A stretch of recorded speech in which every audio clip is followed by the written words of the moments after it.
Okay, guys, I want to talk about this multi-tap on real briefly. I've got to move this along. The video's grown so long.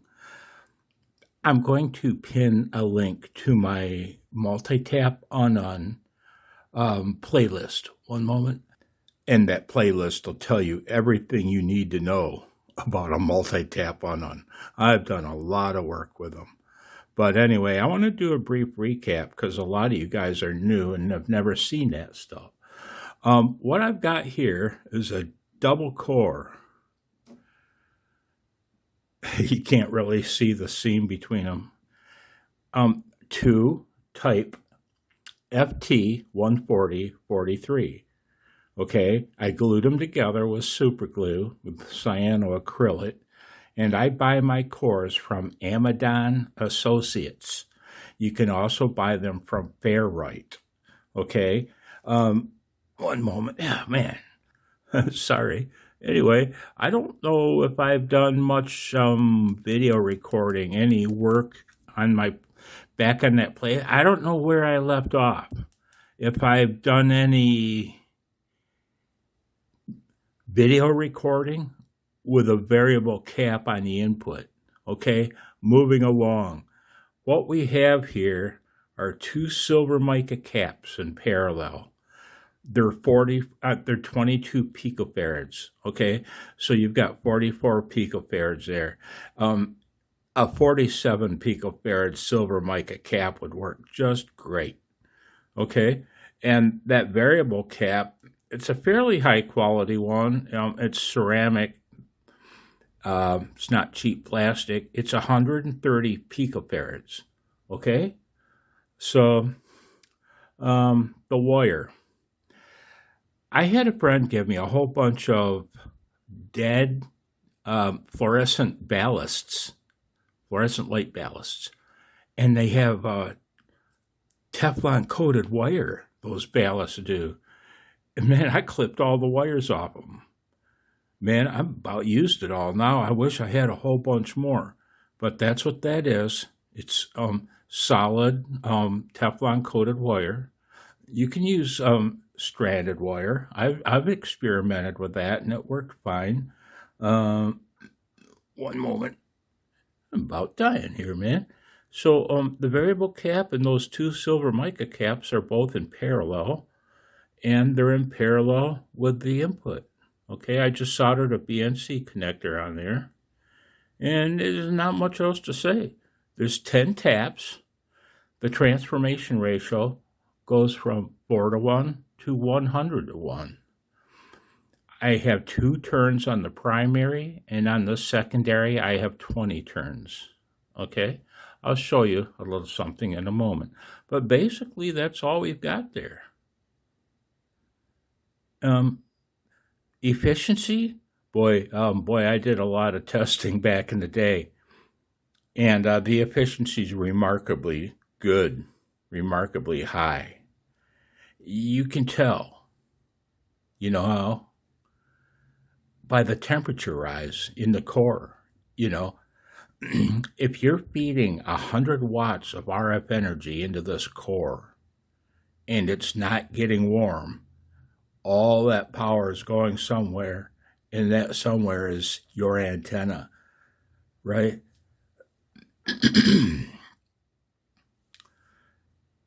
And these cores can handle a lot more power than you might think. Okay, let me show you something. Hang on. So anyway, guys, this transformer, this multi-tap on can transform from 200 ohms to 5,000 ohms to 50. Here are the number of secondary turns. There are 20. And given that there are 2 primary turns, here are your transformation ratios given by that formula, which is simply the number of secondary turns divided by the number of primary turns squared. The cores, 2 type FT14043 glued together. I buy them from Amidon Associates, like I said, but you can buy them from Fairlight and possibly other places, probably other places. This shows that I've got 2 silver mica caps in parallel. Well, right. And a variable cap. That's all there is to it. That's all there is to it. So I hope this was of some use to you. There's not much info contained in this segment, but just a little bit, a brief overview, if you will, of that UNUN. Okay? I'll talk to you later. Take care, guys. Bye now.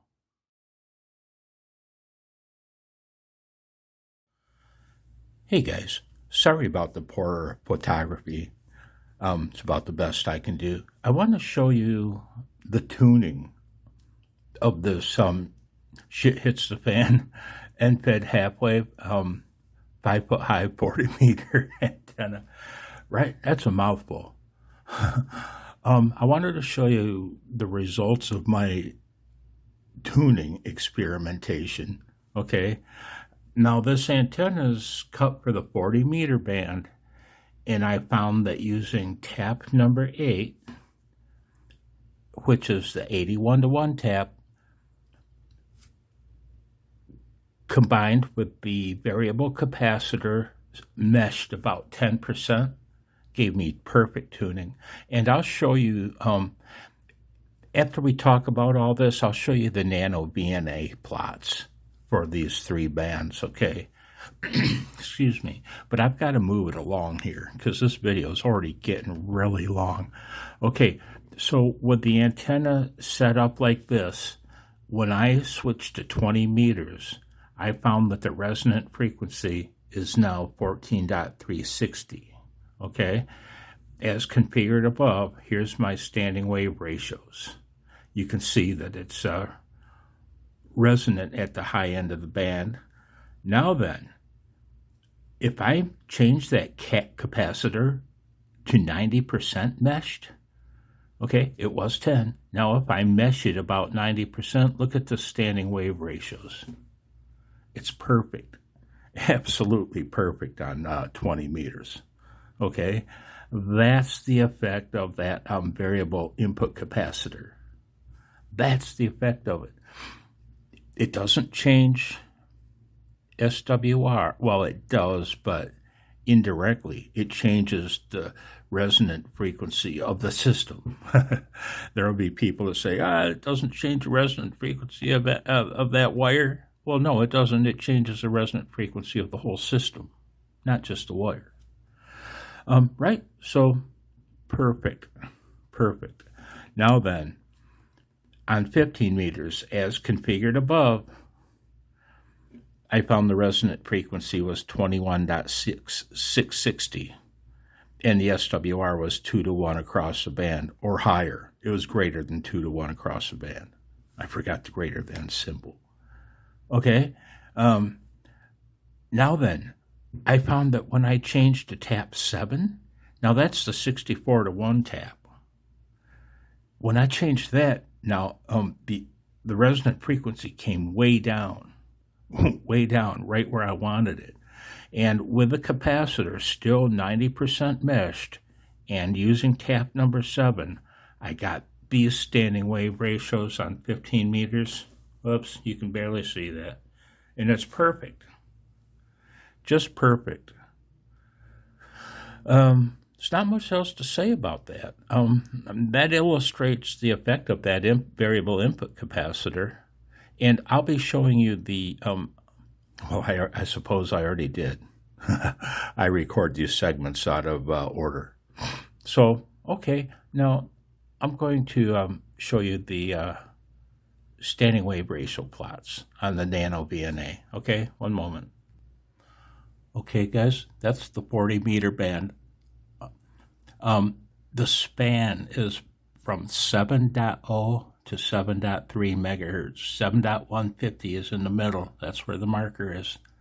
Look at the SWR, 1.25 to 1, okay? And I used that input capacitor to center the plot. You'll see at the end of this video, at the end of this segment, I go outside and turn that capacitor with my camera recording the nano VNA. You'll see the plot change in real time, okay? So anyway, that's the 40-meter band. tap number 8. Here's 20 meters. The marker's set at 14.260. The standing wave ratio is 1.17 to 1. It's perfect. And these plots are taken with it set up as discussed on my clipboard. I hope that makes sense. I'm tongue-tied. Here's 15 meters. Now this is with the antenna with the UNUN set to tap number 8 still, right? It's still set up for the 40 meter band, tap number 8. Watch what happens when I switch to tap number 7. Now then, the marker is at 21.200. Standing wave ratio, 1.04 to 1. That's the beauty of having that variable capacitor on the input to that UNUN. That's nice. That's very nice.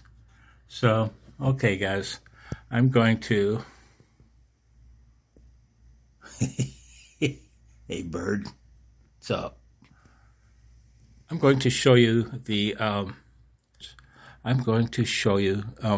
the recording I made while turning that input cap on 40 meters, okay? Whew. Bye, guys. Hey, guys. Sorry about all the reflections and glare. It's about the best I can do. I'm going to go out and turn that input capacitor through a rotation. I'll turn it through 2 rotations so that you can see the effect, okay? Look at the resonant frequency change, okay? One moment.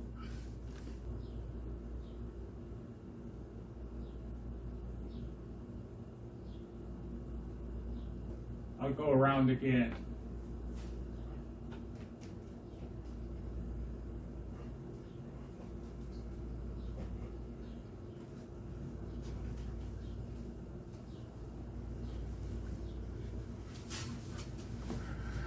Okay, I'm back inside. I'll have to watch the video and see what it looks like. Okay, bye guys.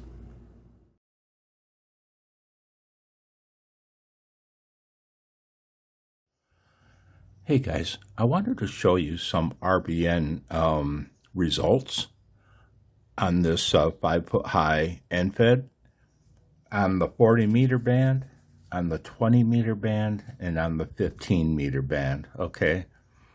Now, I've had a bunch of thunderstorms here in Michigan since erecting that antenna.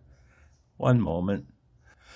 So I've had very little opportunity to do testing on 40 because obviously the lightning crashes were horrendous. But I could do RBN testing, and that's what I did. So this, I've got 3 images here, and let me get set up. So this is... I'm sorry about the Moyer pattern, but there's really nothing I can do. This is 40 meters at 7 a.m. using a 5-foot high antenna. Let's look at the signal to noise ratios. Okay. Do I see anything remarkable? Well, I see a lot remarkable. For example, 1,600 miles, 15 dB. I'll take it. Look at these other ones, though. Look at the typical distances that antenna works. I think it's pretty obvious that that's an NVIS antenna, near vertical incidence skywave. One moment. And so, I mean, it's pretty obvious, right? But look at some of the signal to noise ratios. 33 dB? Oh, boy. Oh, boy. I mean, 25 dB down here, 700 miles. So that's remarkable. And this is the last image for that series. I wanted to include these down here, these last few, because this one's 28 dB. Okay, this next set of images is 40 meters again, but at 8 a.m. Okay. I waited an hour and look at the difference in detection. You know, again, not bad. These guys up here, I think it's VE6JY, one of those two. I always get strong signal reports from him up there. Next image. Oh, that. The signal levels. Again, it's remarkable. Next two images are on 15 meters, okay? Look at that. That's crazy. That's 15 meters. You might note that, as expected, there's very few close-in contacts on 15 meters. The skip distance is much longer than on 40. Look at this. Look at this. Let's look at the signal-to-noise ratios. Boy, IT9 detected me 4,800 miles away. Only 7 dB, but 4,800 miles away. And so that's that antenna on 15 meters. Does it work? Yeah, it works. Does it work great? Nah, probably not. Next image, next two images.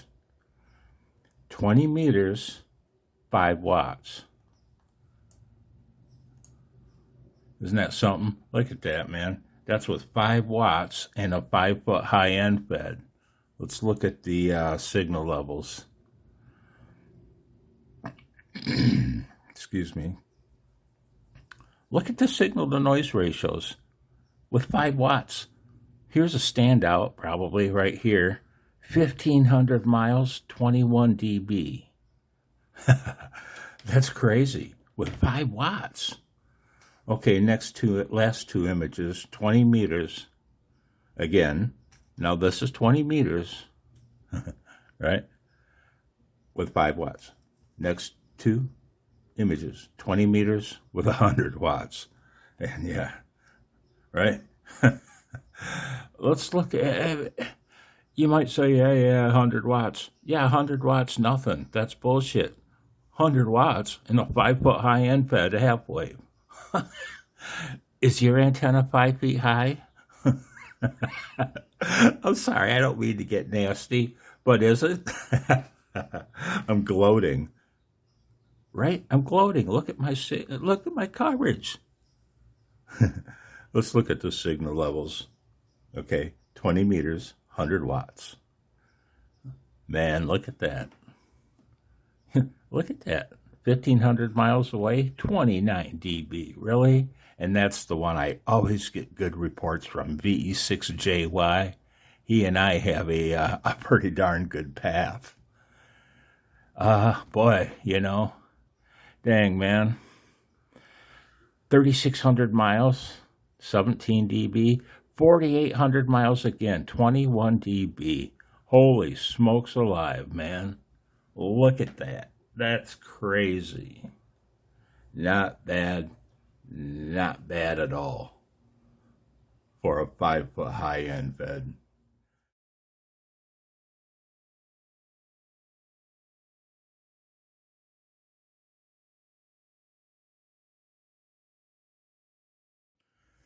I've been tuning around on 20 meters while connected to that 5-foot high shit hits the fan end fed cut for 40. And I'm going to try to work this fellow. I never know what kind of signal report I should give him. He's plainly audible, great copy, but he's barely moving the S meter because of my antenna. Is it fair to give him a 3 by 1? Roger. Thanks for the 5-5. Have a good one. Let's give it a go, shall we?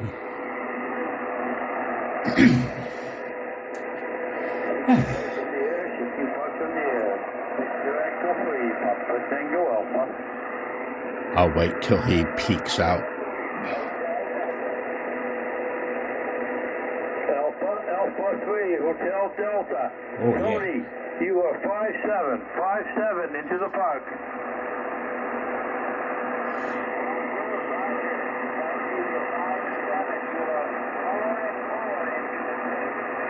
The band's in terrible shape. Roger the 4-4 into the state of Maine. Thank you very much. You're in the log. Oh, come on. Call CQ. Thanks for sticking with me. Have a good one. Okay, last call. Going to move to another park. Oh. 3, Papa Tango Alpha. November 8, November Kilo. Charles, you're 5-9 plus. Charlie Alpha 5649. QSL, thank you very much. You're also 5'9". You're peaking at 5'9 plus here in the state of Michigan, and I'm using a 5-foot high end fed. Over.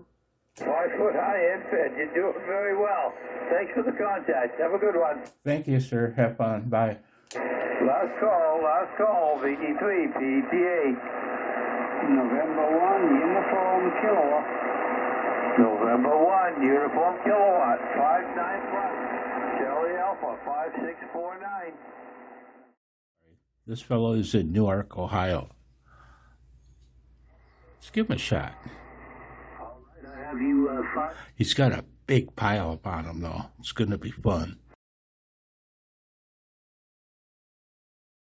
All right. Appreciate the contact and appreciate your patience. 7-3. Victor Echo 3, Tango Hotel Romeo. Kilo Echo 9, Bravo Victor. November 8, November Kilo. Sienna, 10 over here, man.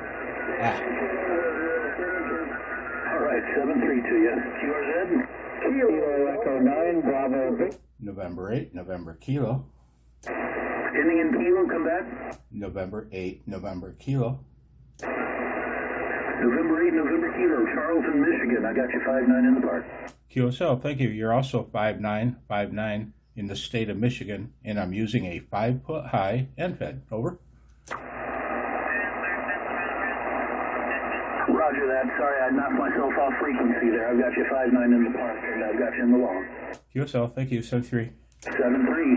This is Whiskey 8, Charlie Bravo Golf, calling CQ from US 1938 for Parks on the Air.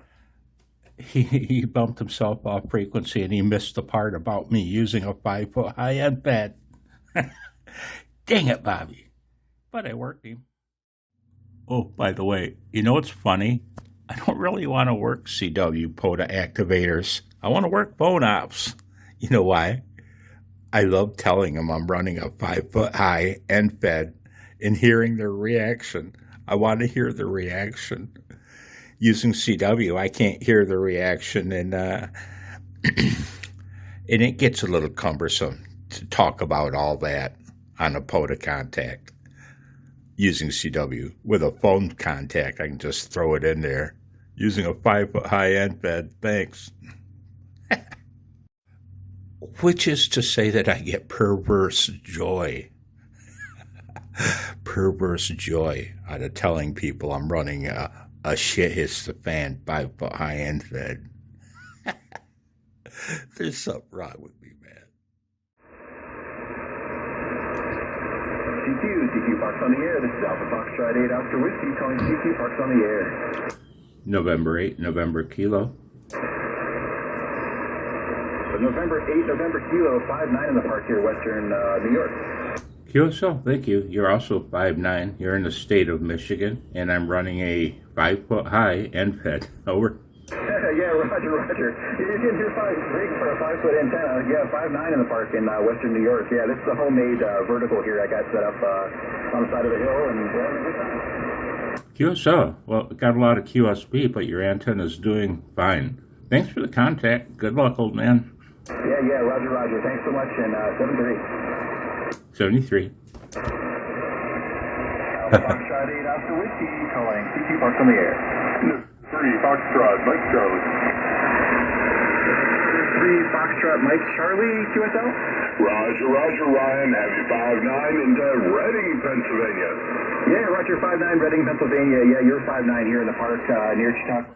I gave him a 5.9 because he gave me a 5.9. Plus, I have my 6 dB attenuator.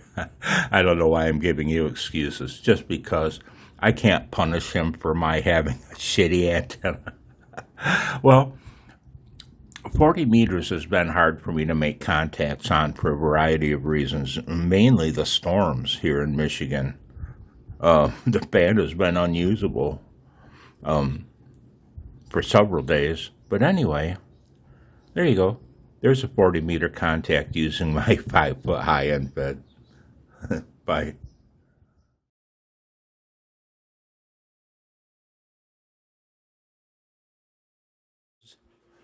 Part 5, the conclusion. What conclusions do I draw? Well, I find that I can pretty much work anybody I can hear well.